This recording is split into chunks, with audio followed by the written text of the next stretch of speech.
See, break terminates the loop and will take the control out of the loop. Okay. So what is this program doing? It is displaying the sequence numbers from 1 to 10 without making use of logical expression. See, can you see it here? There's no logical expression like in the earlier programs we were doing.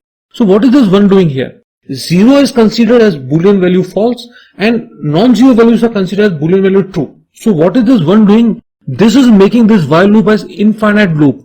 This loop will run infinitely unless you give some line to terminate the loop. The value of k is set to 1. Okay. This is infinite loop. Okay.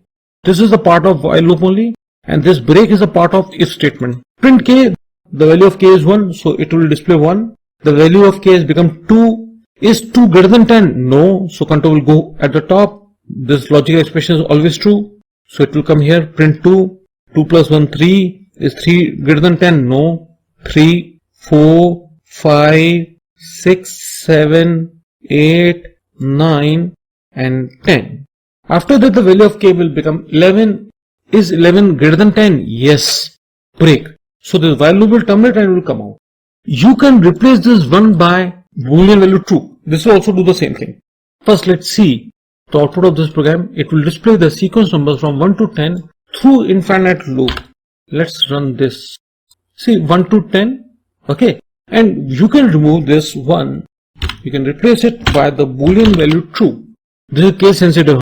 This t has to be capital. The output is perfect. But if I make this t in lowercase, see what happens. I'm running this. See syntax error. True is not defined.